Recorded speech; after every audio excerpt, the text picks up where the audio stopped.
You're listening to this episode on Spotify, Apple Podcasts, or YouTube. Hit that subscribe button and leave us a comment. It would greatly benefit the show. Welcome to Movie Baiters with the Farx Brothers. I'm Kirk. I'm Kyle. Nick. And we're joined with Brook Yager, writer, assistant director, and director. And Movie Man T. I almost forgot. Again. I'm here. Sorry. he wrote topics down ahead of time. Yes. Okay, let's go in hard on this spoilers. thing we were talking about where so the scene where she is talking but the entity is asleep. In her sleep? Yeah, so that plus him talking to a third party and then being connected with her wherever the fuck she is. He knows this is not psychosis. This is actually happening. And therefore, he makes the shitty decision to be like, well, what about me? Would it be so wrong to be with me? No, fuck you, dude. that's how we know you're the villain. Yeah. I'm not disputing that. Yeah, but I didn't... Okay, the customer... Was she from hell? Or how did they get that... How did they get her on the line? Is she screaming from hell? Or is she somewhere else? So that's a question, is where is she? Yeah. I think that she's... That's up to, I think, the audiences. Well, Corey Brooker... I know some people want an explanation, just, but I think it's more freakier to think of it that well, way. That's what I love about this guy is when he's like, yeah, I roll my eyes when they give lore drops in movies, so I didn't do that. Yeah, but you have to explain that, though. That part has to be explained, because then it doesn't make sense for her to be in two different places at once. Either she's possessed, or she's not. And he said that it's not a possession movie. He's made that clear in his interviews that it's not a possession movie. It's just something else. She's being forced to love him, absent her will. Yeah. Well, she's got to be... I mean, he says it's not possession, but what does it say it is if it's not possession? I don't mind, not knowing exactly where she is, on the phone call, but if he... Now I have even more of an issue. If he says it's not possession, then it's got to be something... she's got to be inhabited by something because it's not her. Oh. That's which possession. is what we call possession. That's what you would define No, because possession is a different entity coming in and controlling you. You just said entity, though. Yeah, What supernatural. What's a supernatural what is... possession I think there's a thing? difference between the universal force that you could attach a supernatural ability to versus an actual entity. Possession is... This is a dead spirit that came into another living person because of their whatever. It's different than a ghost. It's like, for the layman, it's a ghost going into a person, a living person. That's possession. This is not a ghost going into a living person. Yeah, but she also seems to break possession too, though. Her character could come back out, though. So she seems to be able to wrestle control from the universal. So it has to be something else force that comes in, right? There's some force that's causing her body, and Well, see, that I guess when I hear about possession, I don't just say, "Oh, it's a ghost of a dead person," because then you get into talk of demons. They were never earthbound. They were never a living being on Earth that died. They are like what you are talking about, which is just a force. Okay, I have a broader definition of possession, but something is in her though that's not. But that doesn't belong there. Definitely but not her. I think the thing you just said was interesting because, the belief of what demons are is that they are not, in Judeo-Christian, which is a real thing, is they're fallen angels. 2/3 of the angels or 1/3 Yeah, but or in these movies, you would still qualify them as possessions, though. A demon could possess someone. She is not in control of herself. Yes. It is unclear what force is causing that, and the movie is not interested in answering that question. It isn't. But I would argue it is kind of like a possession because at the end, she comes back. Yeah, the wish ends. I'm and saying just possession is just fine, anything that's invading your physical body that's not. I don't care if it was a ghost that was a person who lived, or if it's a demon, or if it's a fallen angel. It's something it has to be in her to be controlling her. If it's in her and it's not her, I call that possession. But that's just too, so. Her body works. Her mind is present, but it is not able to interact with the body. She's basically a Waymo. That still sounds like a possession, what I would call possession. Yeah. Because something is in her to be driving it, even if she's moved into the passenger seat. If we want to think of it like a car, there's still someone driving the car to do all the things that Bear wanted her to do or thought he wanted her to do until it happens. Do we agree with the idea that dead person living after that's ghost, and then demon's a separate thing from a ghost. That Yes. is separate, but Yeah. I'm Yeah. talking about possession. Yeah, I understand. And like when we think of possession, it's one of those two entities typically, or Typically. something else. Typically. But something with a individualized, like an individual. It's an individual, like it's own identity. I don't think there's any individuals involved here. Well, that's up for debate. So I guess there's one part that has stuck with me that makes it feels like it's not like two parts of Nikki when it's like I can be Nikki.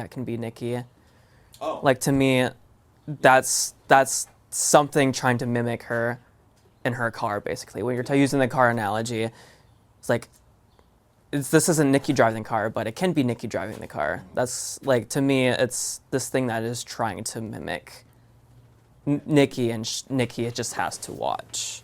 Yeah, and I didn't even remember that specific line, but that makes sense though. Like if they're, if she's referring to Nikki in the third person, that's like there's something else there.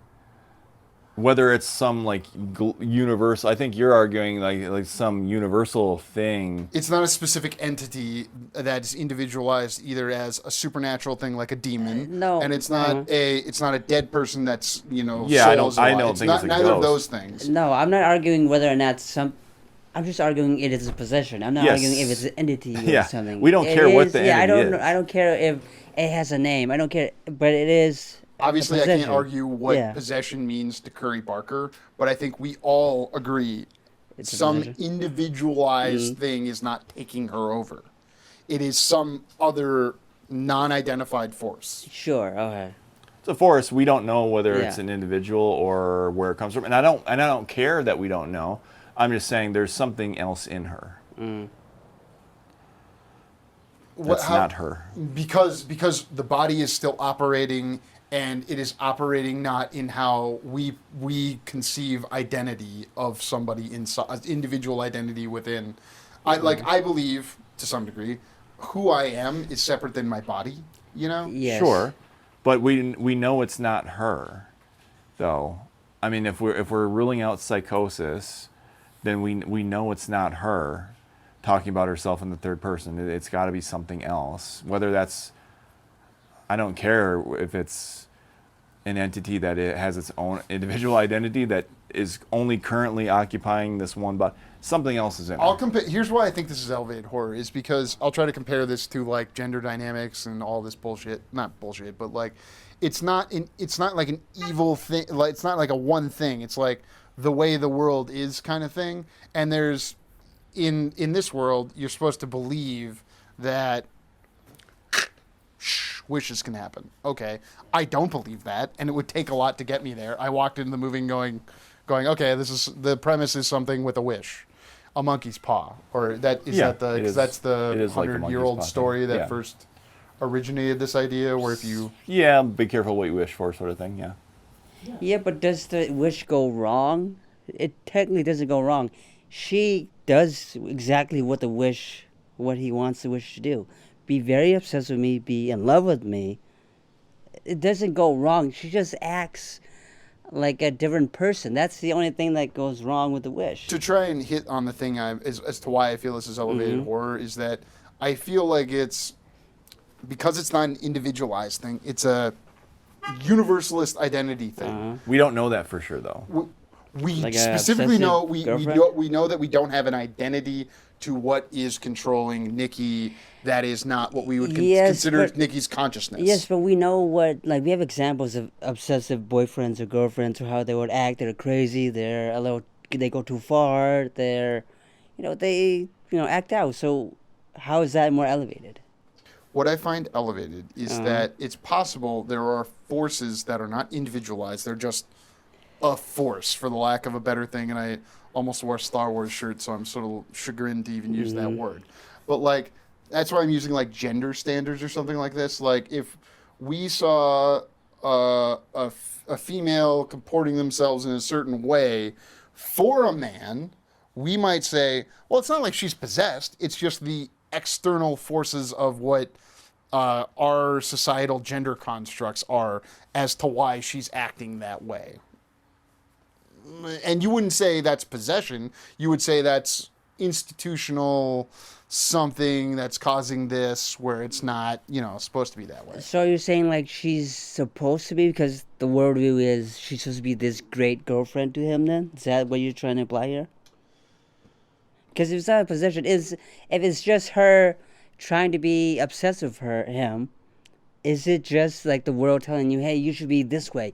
Your girlfriend should do this. Your girlfriend should do that. Your boyfriend should be this way or that way. So, like, it doesn't even touch on that, though, in the story. She is just obsessed with him. That's it. There's nothing, nobody else tells her how to act.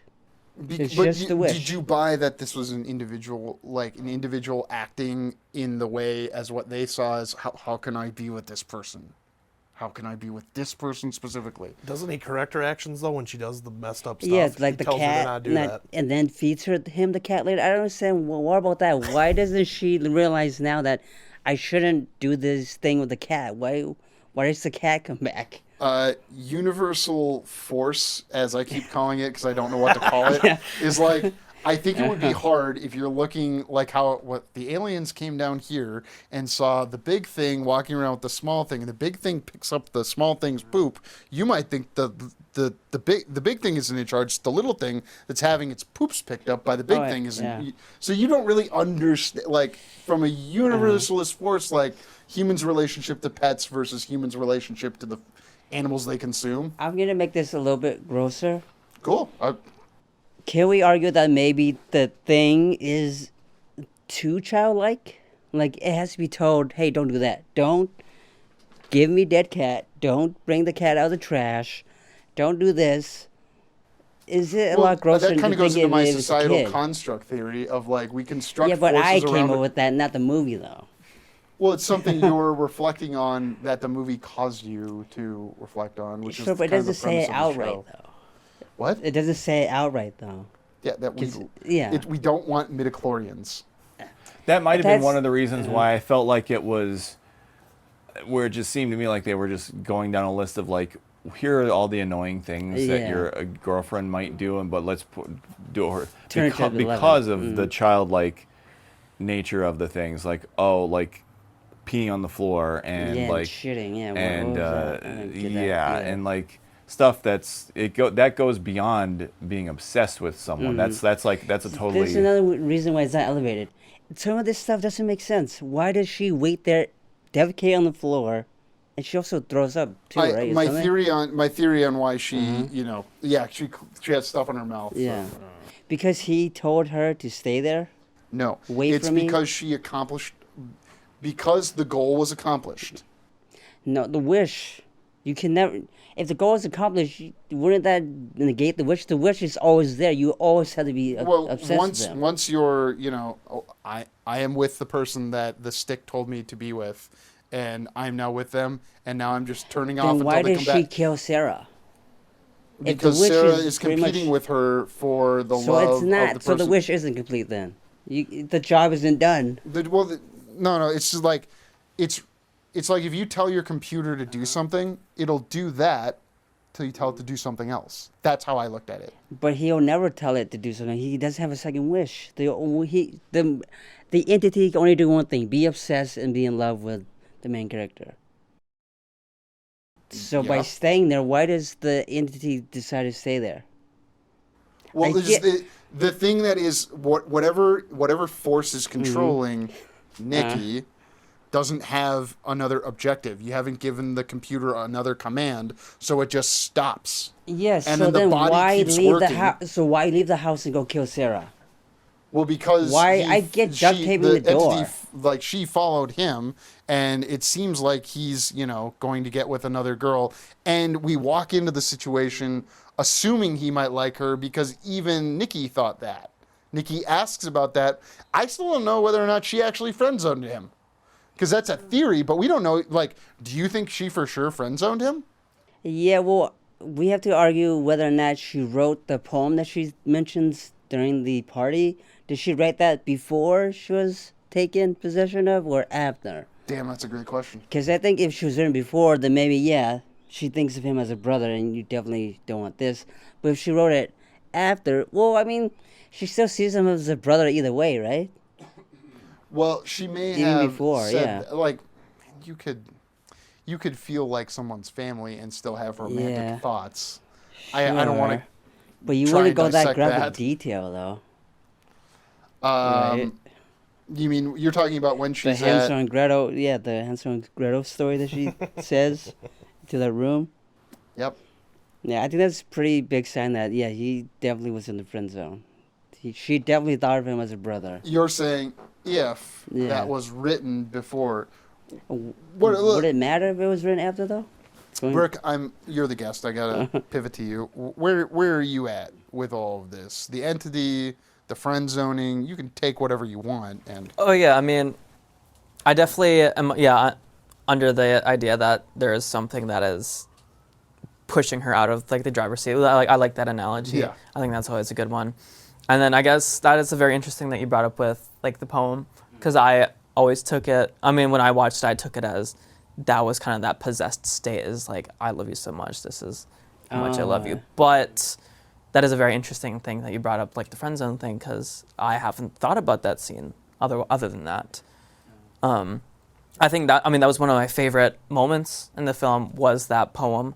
Something about that to me was just very creepy. Yeah. I would, to out me, there. that was like unexpected, and it was a pleasant surprise for some reason. I think it was. I mean, I think I liked it because it was unexpected. Yeah. Almost like the cat sandwich. Yeah, I still get the cat sandwich. That was the thing that made the girl throw up. Is Oh, yeah. the person brought up the cat again, and like, I gotta go throw up. what is it with cats versus dogs? Like, if you kill a dog in a movie, I'd be out. Like, emotionally, I would be out on this movie if it was a dog. But because it's a cat, I'm like, I mean, Well, I it also depends if the character kills the cat unintentionally or intentionally, or the dog intentionally or unintentionally. The cat just dies because it eats the Speaking medication. of killing the cat, sorry, I don't want to cut you off. Yeah, go No, ahead. cut us But off. during that moment, he comes back, cat's dead, pills on the floor. He's like, "How did you open that?" And I was sitting there, I was like, "How did that cat open that Yeah, bottle?" it's a That was child protected. Why did writing "do not eat" on the bottom of it? The cat can't read. That's the first. Do you think time. that the cat just opened it up? It's like, oh, it was like at the bottom. Fuck you! I'm gonna eat these fucking pills or whatever. So like, I love oxycodone. it's- There's no doctor that would prescribe that much. To, No, it's No, the it's for grandmothers. the Yeah, grandma grandma. that passed away. But I there's a understand that they still don't prescribe more There's- than 10 pills at a time. there's We don't know. a funny thing after that happens with the cat. The medicine door doesn't shut. So I'm wondering if it fell out of the cabinet. But how the cat got it open's another Yeah. story. But that kind of, when he shuts the door, it doesn't shut. So that's how the cat Maybe got it. because, like, the more Occam's razor would just be, because it doesn't shut, the cat was able to get out there, falls down. When it falls and it breaks fell open. down. The cat opened it up with its thumbs.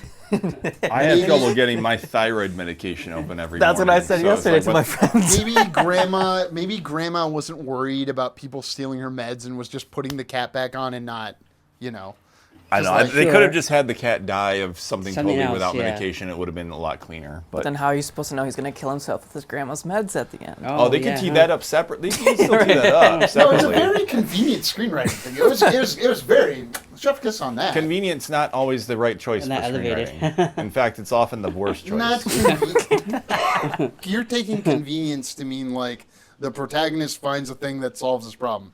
I mean it in the sense of it's elegant, in the sense that it's one thing that kills two birds with one stone. In this case, two different living entities, a cat and a person, with Yeah. one bottle of I pills. don't see any value in having a cat die from the medication. I'm like I don't, especially when it creates a conundrum. Like, how the fuck did the cat get into the shit? Like that. If Yeah. it creates a problem, The then point it's is not. You have to write a line about it to Yeah. like also express the character's confusions. Like you could also just write around that. You could just like not write I that. think the movie is intentionally showing that, this guy doesn't slay the pussy in the right way.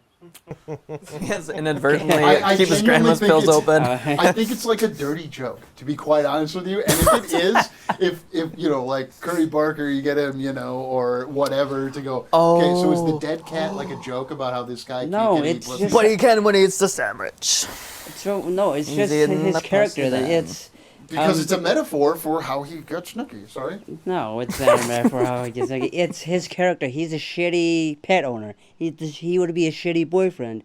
He's a shitty person. That's the metaphor they're going with. Well, is it kind of His odd cat gets killed. that he His wasn't able to- girlfriend is traumatized at the end of this movie. He wasn't able to tell the difference between cat meat and normal meat. It would rank. I mean, well, when yeah. you smell. She was like, "Hey, that smells like shit." And he's like, "I don't know. I think that's not too bad." Excuse me, Movie Auntie was right when he was like, she says, what is, she doesn't say that smell. She grabs. She says, "What's that smell?"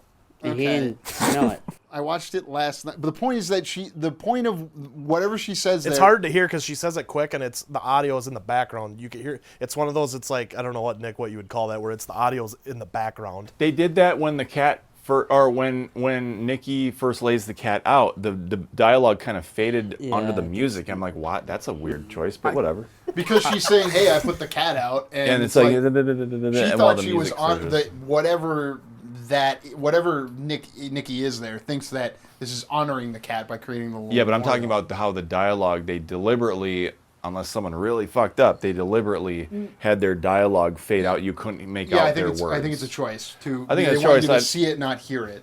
Well, like he's hearing it, but why have them talk if what they're saying isn't because important? he's not really hearing it. He's seeing it. He's processing. You are processing it as the audience, how the protagonist is processing it. He's processing the visual before he takes in what he heard. No, I thought it was just him lecturing her not to do that. What were you? Dead animals.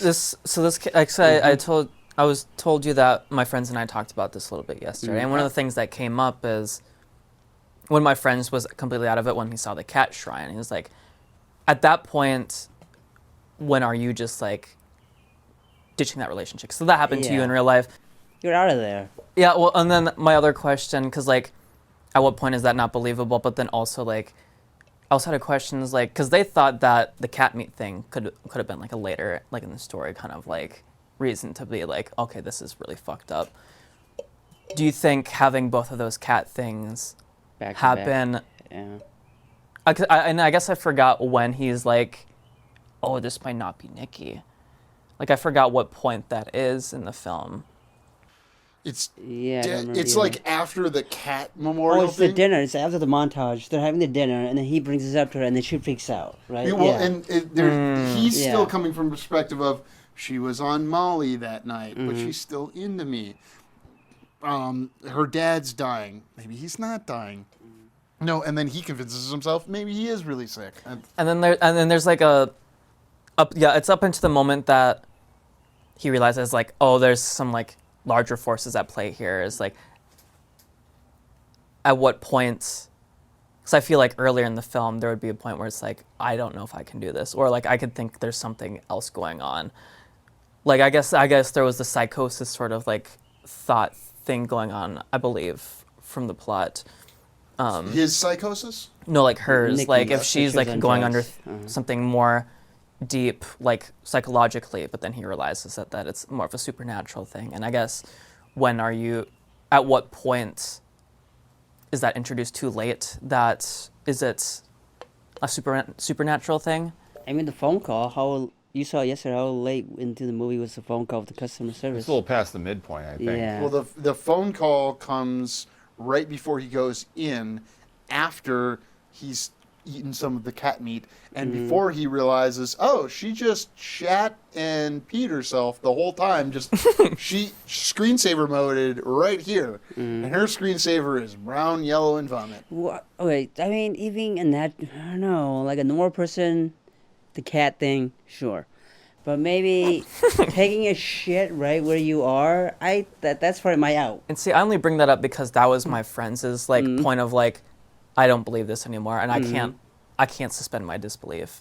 And honestly, like to me, I'm like, this is fucked up. It's out there, and I can get that he's just like maybe that desperate of a character. And to me, I can believe a lot more, but that's just because I just want to see more. But I guess to me, like if I were to rewatch it, at what point would I be like, okay, yeah, this is, I don't know if I really even like, at what point do you have to eat your cat to be at a point where it's like, maybe I don't like this girl as much as I thought I did? Well, like this guy, what is his psychology to begin with? Yeah. You know? What do you mean, his psychology? What do Like, you mean, yeah? some of the criticism I've heard is like, well, this guy's attractive enough. He could get an attractive girl, and like, I don't understand any of that because I think it comes down to not how you are perceived by everyone else. It comes down to how you perceive yourself. Mm-hmm. And like, clearly, this guy doesn't have A good self-confidence. I mean, he doesn't have good friends either. I mean, Well- Ian, his friend, right? Why is his friend? His friend's fucking one of their other friends. This guy sounds like He's fucking his friend's crush. Yeah. yeah, but that's not your fault. If she's down to clown, like that's not on Oh you. yeah, no, and Yeah, but and that's it- just the validity of like his friend being like a good friend. Like Yeah, if you're a good friend, you would tell your friend, "Hey, sorry, bro, but I'm already sleeping with Nikki. How old do we You're not think gonna these- have a chance there." How old do They're we after think high these- school. Yeah, They're like they're clearly 24. 21. They're mid-20s. yeah. Mid-20s? Yeah. I think Yeah. they're going They to college. said there's a. I was listening to an interview today. There's a line of dialogue or something about 7 years since high school. Oh, wow. See, the thing I found even more hard to believe than a One Wish Willow is that they all work at a fucking music store and can afford their own homes. In 2024. Well, so everybody Yes. keeps bringing that up. So he got the house because of the grandma. Yeah, the grandma Ian, I think, is living. at home, I think. Yeah, with his Yeah. parents. I think that's like a basement or patio they walk Okay. into. Oh, okay. Well, then that makes And sense. Sarah lives with her dad, Andy Richter. Yeah. And then, but Nikki's the only one we don't know if she lives with her mom. It's the only one we don't know. Oh yeah. There's no way Because you're you never go making- into Nikki's house. He parks outside of it, but you're never. I in can't it. go home right now. Whatever, and all this other stuff. So Yeah, you're not affording like $2,500 a month to rent a house Sure. working at a music store in 2025 or whenever. it 25. takes Yeah, place. it probably would be 2,500 a month for. Yeah. Because it is specifically taking place in 2024, Fucking as we know ridiculous, from the college acceptance letter for Luther. Those landlords gotta have other people pay their mortgages off Yeah, for 'em. oh, let's. Earlier than, or I guess, of the topic of if Nikki was into Bear. Yes, she was. Well, yeah, the scene's a dead giveaway. If you watch her face she? acting, when she Yes! asks, "Are you?" That's what I said. Fucking, she's brilliant. She was into him. She was into When he him. dropped You her see it off, in yeah, right? you see it in her All- face. As all- soon as he says the whole friend zone thing, her face drops. Oh, But earlier she says the When thing- she makes the comment on the way about like if somebody I like them, I don't tell them or whatever. That's after the comment I'm thinking of. Oh. Which is But that comment also plays into it. yeah, you're very right. It does because the comment before where she says, "Bear, you can call me whenever you want about this," even though we already know they have a over the phone conversation. Like these are Gen Z kids who are not texting; they're talking on the phone. It's serial, okay? What am I wrong? You're Gen Z. I am I would wrong? argue Gen Z No, would honestly, text that's- more than phone calls. I think they like texting a lot more than phone calls. Yeah, no, yeah. That's the thing. Is Oh, if you're calling, She probably likes you. Oh. Yeah. So he's a dumbass then. He doesn't know that enough to go for No, it? he doesn't have the balls. Yeah. Well, That's yeah. the whole thing. That's why he's a shitty character. He doesn't have the balls to ask her out, and he doesn't have the balls to break up with her when he should. Like everyone. And after watching it a second time, you realize that Ian's sabotaging that the whole time. Yeah. Because he's giving him poor advice and all that. Oh, you should call her Freaky Nikki. No, don't do that. And then he does it, and she gets pissed off. Is he doing that because he is cognizantly saying, I don't want to lose my slam piece? Or is he doing that because it's like, I'm not going to be able to be in this friend group? They never delve into that because it's revealed later on, so we don't really know what the ulterior motive is on that situation. And we don't But know Sarah if brings it up later that she feels like she's doing it to make him jealous. But is Sarah saying that because she's jealous of Well, I know. It's Nikki? it's a whole vicious circle. It's a perfect. Well, it's a square. Taylor, yeah. 4 points. Sorry, movie acting. Is anyone in this room good at breaking up? I don't have to be. I'm married. Good at so. breaking up? Yeah, do you think you're good at breaking up? Yeah, if I see a red flag, I'm getting the hell out of there, yeah. I mean, Well, choked define over. good. If she feeds Kirk a cat, he's Yeah, out. I'm gone. How do you define good? Having been, you were at my wedding, so it's like I'm not. What does that mean? Like I just, I Did you don't. break This up with isn't. somebody at your wedding? No, I'm trying to wonder. Did anyone what? break up? No, but my point is just like I don't have to think about this anymore. I'm not out there dating. But like I remember back to 10 plus years ago, I was shitty at breaking up. So like I will at least give the movie its flowers in terms of like I can relate to the main character in that way. There were times where I just wasn't that into her and I should have broken up with her and I didn't. And that makes me a bad, that makes me a shitty person who didn't have the balls. Like I can relate to that a decade plus ago, yeah. Sure. But nobody ever fed you the now. cat, though. Well. Maybe, yeah. No, definitely. Yeah, I mean, definitely as much as weird as it is to say. Yeah. Well, you're more adult about it. I mean. Adult about it, yes. Yeah. Yeah, like, where you have a conversation. And it's not just like, oh, we're going to stop talking.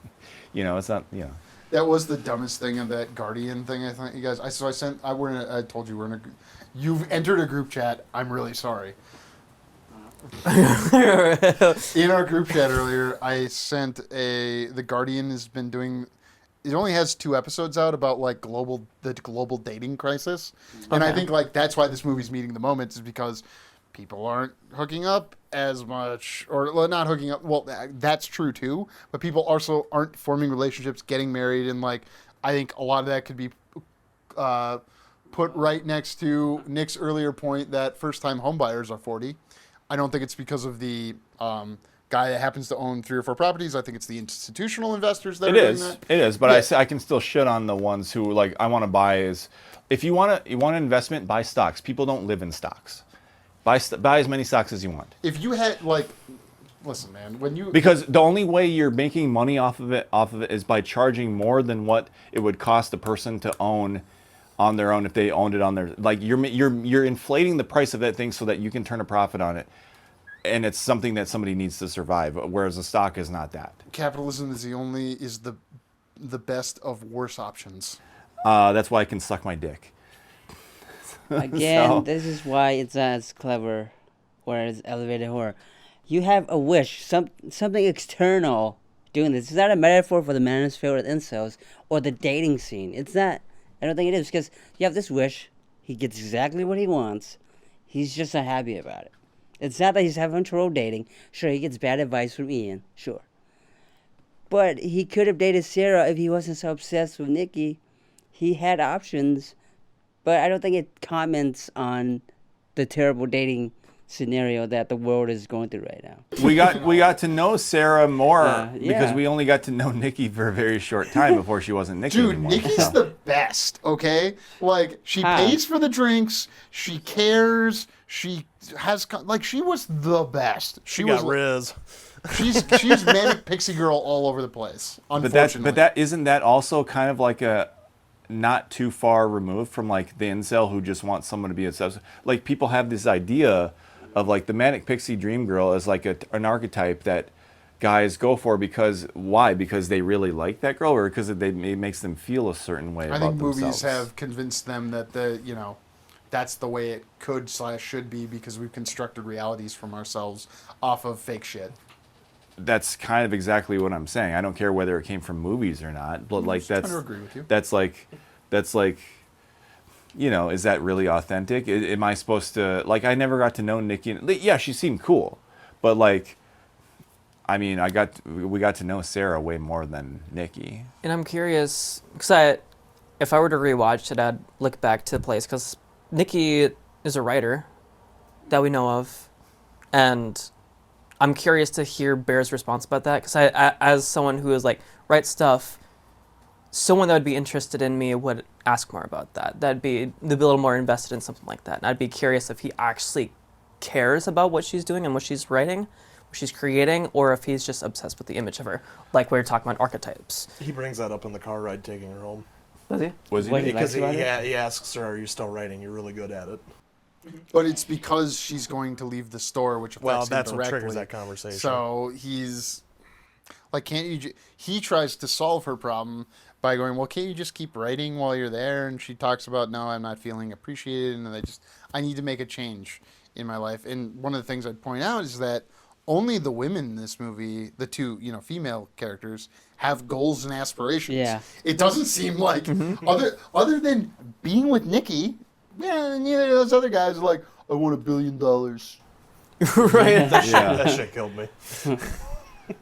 Well, and that kind of pissed me off. I mean, like, not the fact that he asked for $1 billion, but like, you could have had someone else. I'm still pissed off about the whole like, hey, someone else can make the wish She to did. negate the wish, the original wish, and they don't. Like, they dropped that idea way too easily. And that's- So, go. You Although do it's it. kind of like part of the disbelief topic is like, I feel like the entire time I was like, just get another one wish willow. And Yeah. even if you can't do it, it's like, $7. somebody, Somebody save me. Yeah. somebody wish me out of this. She, because she is in love with him, breaks and wishes for him to love her, and that's why he doesn't end up killing himself. See, this first time I saw it, I was like, dude, double fuck this guy because he can't even take the coward's way out without he does being kill a himself, coward. Well, though. yeah, what He do does we kill mean when himself. he What do said you he mean? doesn't kill himself? Because he does. He does. He dies. what He doesn't. happens? So he takes the tries, pills yeah. and then pussies out, and then she cracks the willow. Then he stops because he Yeah, he cracks. stops because she. I Wished thought him. the snap comes as he's got his fingers in his mouth, and that's what stops him. It cracks as he's doing it. It's at the Yeah. same time. So he would have thrown up and not killed himself. Yeah, and it all because he's a fucking coward.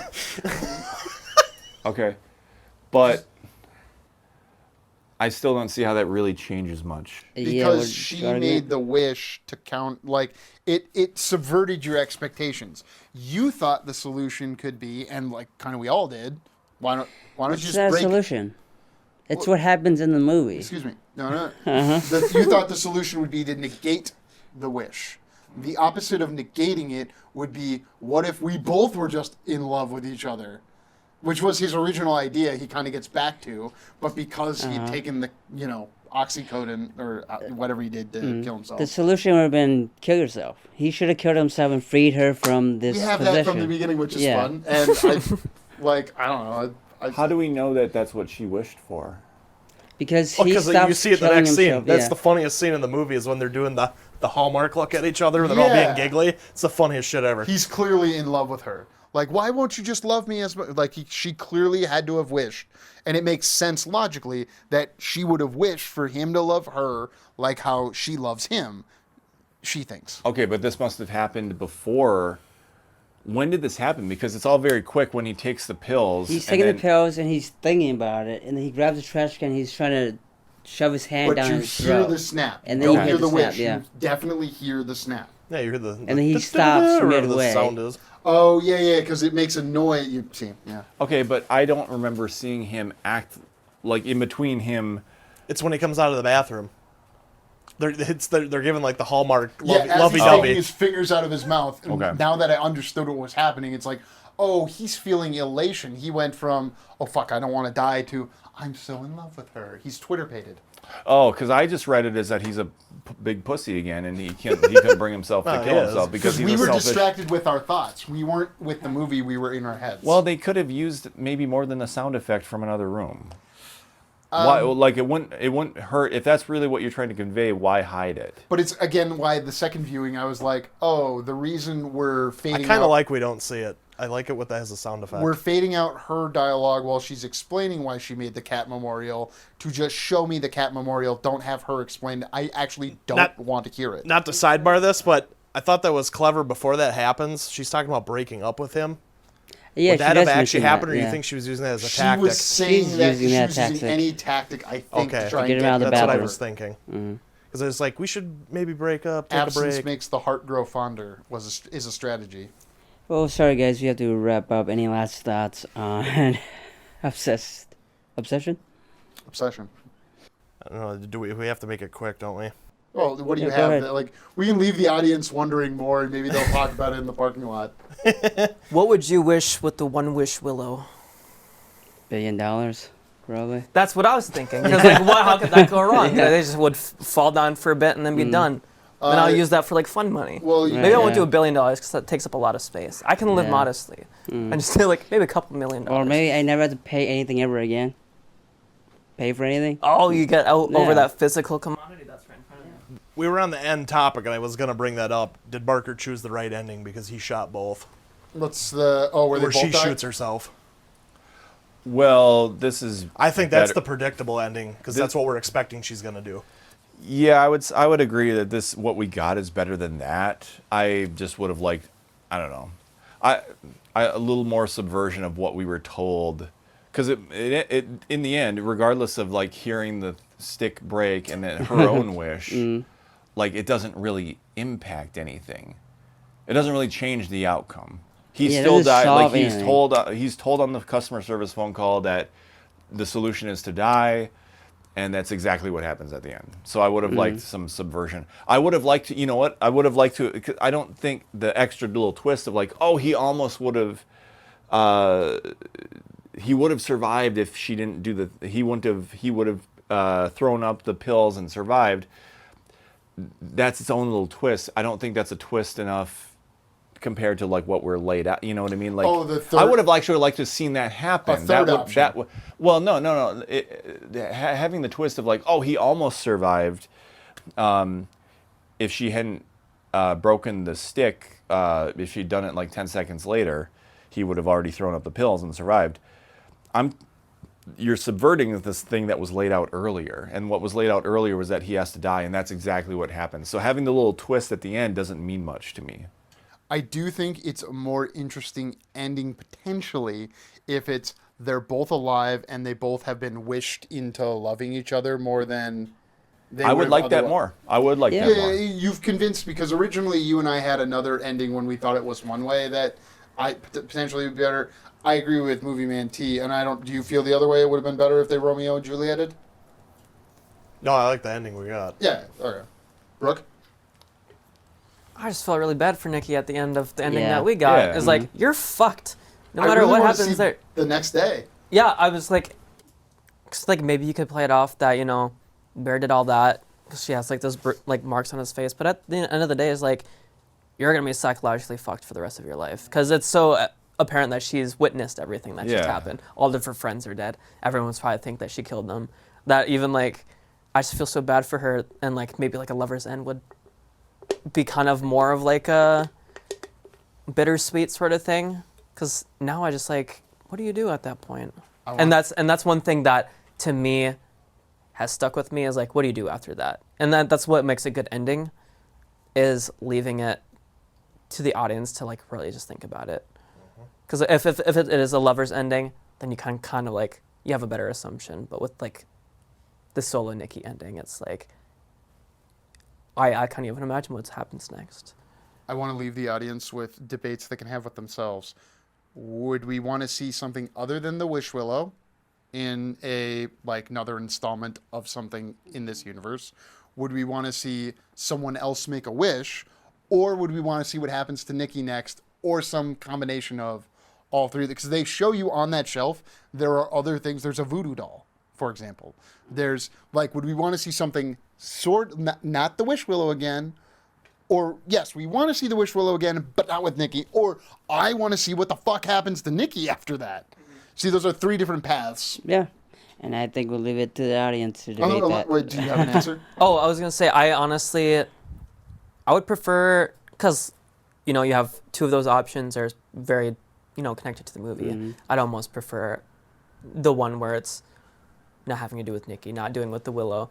Because if you have another Willow, you have like, I can get where this is going. Or if you have Nikki, then it's like you run into that sequel bait sort of thing where it's like, do we really need this? Because I think the ambiguity of the ending of this film is that's the reason why I'm thinking about it more, is that I don't have a solution to what happens. It's up to me. And I think there's the rules of the universe that is set up in this film that I think could just be explored otherwise. And you're not going to have the performance aspect of, you know, if she's back to normal and just being thrown in prison. Like, that's not going to be the same thing as watching her do what she does in this movie. So that, and then the One Wish Willow, I would want to get away from, because even Curry Barker in an interview admitted, like, this is a huge plot hole. Like, if these are things that are just floating around for $7, everyone, why is the world not just hugely fucked up from everyone just getting their wishes instantly granted? It's like, yeah, we didn't really think of that. And I would not want to dwell on the one because it's just it's a huge plot hole, and I wouldn't want to dwell on it anymore in future installments. So yeah, I would want to, but yeah, like other stuff in the shop that does weird stuff. Yeah, Kind of like The go for it. Conjuring. Yeah, it's with like all the different yeah stuff in the yeah. room. Yeah, well, I think it's a great place to end it. Please join us for Brooke's interview coming up next. Bye-bye. Thank you for listening. For more JK Productions, find us on Instagram at JK Productions Team and on Facebook, JK Productions MN.